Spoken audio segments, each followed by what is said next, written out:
வணக்கம். இன்னைக்கு நம்ம பார்க்க போகிற சமையல் ஒரு இனிப்பு சோமாஸ் எப்படி செய்யலாங்கிறத பார்க்கலாம். இது நீங்கள் வந்து கோகுலாஷ்டமிக்கு பண்ணலாம், விநாயகர் சதுர்த்திக்கு பண்ணலாம், தீபாவளிக்கு பண்ணலாம். ரொம்ப ஈஸியாக தான் இருக்கும். வாங்க எப்படி செய்யலாங்கிறத பார்க்கலாம். ஒரு பவுல் எடுத்துக்கலாம். இதில் பார்த்தீங்கன்னா மெஷரிங் கப்பில் 1 கப் அளவுக்கு மைதா மாவு எடுத்திருக்கேன். நான் வந்து மெஷரிங் கப் யூஸ் பண்ணியிருக்கேன். நீங்கள் வீட்டில் வந்து டம்ளர் வச்சுருந்தீங்கன்னா டம்ளரில் வந்து 1 டம்ளர் எடுத்துக்கோங்க. 1/4 கப் அளவுக்கு பொடி ரவை எடுத்துக்கலாம். உங்கள்கிட்ட பொடி ரவை கிடைக்கலன்னா நீங்கள் பெரிய ரவையாக இருந்துச்சுன்னா மிக்சியில் போட்டு ஒரு சுற்றி எடுத்துக்கோங்க. ஜீனி 1/2 டேபிள் ஸ்பூன், நல்லா பொன்னிறமாக வரத்துக்காக ஜீனி சேர்த்தோம்னா நல்லாயிருக்கும். 1 டேபிள் ஸ்பூன் நெய் சேர்த்துக்கலாம். இப்போ இது எல்லாத்தையும் நல்லா மிக்ஸ் பண்ணிக்கலாம்.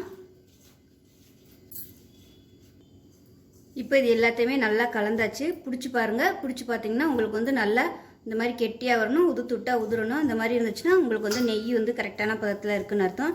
இப்போ இதில் வந்து தேவையான தண்ணி ஊற்றி நல்லா கெட்டியாக சப்பாத்தி மாவு மாதிரி பிசைஞ்சிக்கலாம். தண்ணி தெளித்து நல்லா பிசைஞ்சு எடுத்துக்கலாம். இப்போ பாருங்கள் நல்லா சாஃப்டாக பிசைஞ்சாச்சு. இதில் வந்து கொஞ்சமாக எண்ணெய் தேய்ச்சி ஒரு 1/2 மணி நேரம் நல்லா ஊற விட்டுறலாம். எண்ணெய் தேய்க்காமல் விட்டோம்னா காஞ்சி போகும்.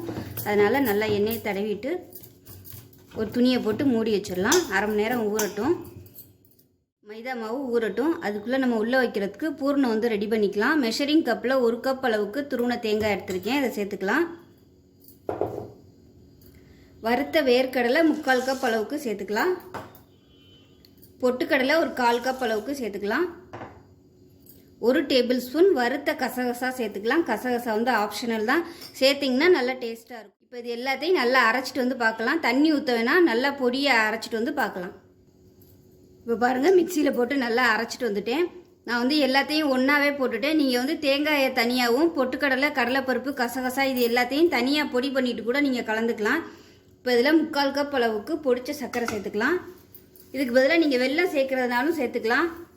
வெல்லம் வந்து சுத்தமான வெல்லமாக இருந்துச்சுன்னா நீங்கள் அப்படியே சேர்த்துக்கலாம். இல்லைன்னா ஜீனி தான் சேர்க்க முடியும். இப்போ இதை வந்து கலந்துக்கலாம் எல்லாத்தையும். இப்போ இதோட 1 டேபிள் ஸ்பூன் எள்ளு சேர்த்துக்கலாம். இப்போ நமக்கு ஸ்டஃபிங் பண்ணுறதுக்கு பூர்ணம் ரெடி ஆயிடுச்சு. இப்போ மைதா மாவு பார்த்தீங்கன்னா நல்லா ஒரு 1/2 மணி நேரம் ஊறிடுச்சு. இது வந்து நம்ம நல்லா தேய்ச்சி எடுத்துக்கலாம். இப்போ இதை கட் பண்ணிக்கலாம். சின்னதாக கட் பண்ணி எடுத்துக்கலாம். உருட்டினதை மைதா மாவு வந்து லைட்டாக தொட்டுக்கலாம். தொட்டுட்டு தேய்ச்சி எடுத்துக்கலாம். சின்னதாக சப்பாத்தி தேய்க்கிற மாதிரி தேய்ச்சி எடுத்துக்கலாம். இப்போ பாருங்கள், இந்த மாதிரி சப்பாத்தி மாவு மாதிரி பிசைஞ்சு எடுத்திருக்கேன். நான் வந்து இந்த மோல்டு தான் எடுத்திருக்கேன். ஸோ நீங்கள் வந்து இந்த மோல்டுக்கு தகுந்தாப்பில் கொஞ்சம் நல்லா பெருசாக தேய்ச்சிக்கணும். நம்ம மடிச்சுட்டு மிச்சம் இருக்கிறது வந்து நம்ம எடுத்துடலாம். இப்போ வந்து நான் மோல்டில் எண்ணெய் தடவி வச்சுருக்கேன். எண்ணெய் தடவிலைன்னா உங்களுக்கு வராது. இப்போ வந்து நம்ம பூர்ணத்தை உள்ளே வச்சுக்கலாம். உங்களுக்கு எவ்வளோ தேவையோ அந்த அளவுக்கு வச்சுக்கோங்க. இந்த சென்ட்ரு வரைக்கும் வச்சுக்கோங்க. அதிகமாக வச்சிங்கன்னா உங்களுக்கு வெளியில் வந்துடும்.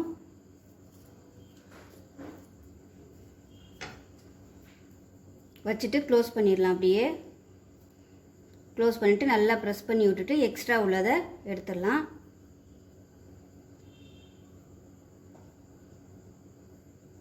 நல்லா ப்ரெஸ் பண்ணி விட்ருங்க. ப்ரெஸ் பண்ணிவிட்டு ஓப்பன் பண்ணி பார்த்தோம்னா நல்லா அழகான சூப்பராக வந்துருச்சு பாருங்கள். இப்போ வந்து எடுத்துடலாம். இப்போ பாருங்கள், எல்லாமே நான் வந்து செஞ்சு எடுத்து வச்சுட்டேன். இப்போ எண்ணெயில் போட்டு பொரிச்சு எடுத்துடலாம். இப்போ எண்ணெய் நல்லா காஞ்சிருச்சு. இந்த மாதிரி சின்னதாக ஒன்று போட்டு பார்த்துக்கோங்க. மேலே வந்துருச்சுன்னா எண்ணெய் வந்து நல்லா காஞ்சிருச்சுன்னு அர்த்தம். ரொம்ப புகையிற அளவுக்கு இருக்கக்கூடாது. இப்போ ஒன்றா போட்டுடலாம். நம்ம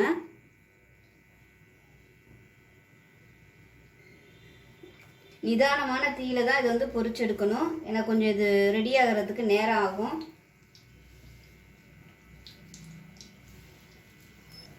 அடுப்பு மீடியமாக வச்சுக்கோங்க, இல்லைன்னா சட்டுன்னு கருகி போயிடும்.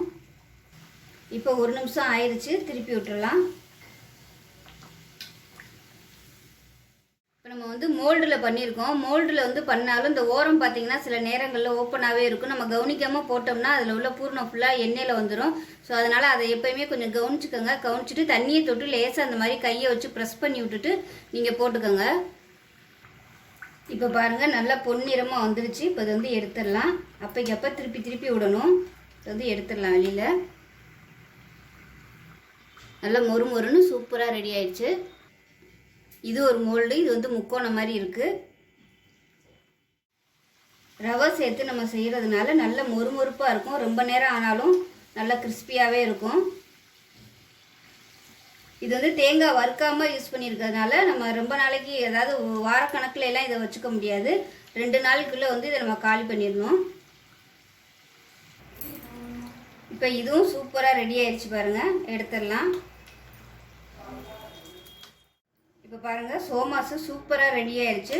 நல்லா மொறுமொறுன்னு நல்லாயிருக்கும், சூப்பராக இருக்கும். ரொம்ப நேரம் ஆனாலும் உங்களுக்கு பதத்து போகாது, நல்லா கிறிஸ்பியாக இருக்கும். இது பார்த்தீங்கன்னா அந்த இனிப்பு வந்து தீர்ந்து போயிடுச்சு. மிச்சம் அந்த மேல் மாவு வந்து பூரியாக செஞ்சு வச்சுருக்கேன். நீங்களும் அதே மாதிரியே செஞ்சுக்கோங்க மிச்சமாயிருச்சுன்னா. இல்லைன்னா சின்ன சின்ன பீஸாக வந்து டைமண்ட் மாதிரி கட் பண்ணி கூட நீங்கள் எண்ணெயில் போட்டு பொரிச்சு எடுத்துக்கலாம். ஸோ இதே மாதிரியே செஞ்சு பாருங்கள். செஞ்சு பார்த்துட்டு எப்படி வந்துச்சுங்கிறத சொல்லுங்கள். வீடியோ பிடிச்சிச்சுன்னா லைக் பண்ணுங்கள், கமெண்ட் பண்ணுங்கள், சேனலை சப்ஸ்கிரைப் பண்ணுங்கள், பக்கத்தில் உள்ள பெல் பட்டனை ப்ரெஸ் பண்ணுங்கள்.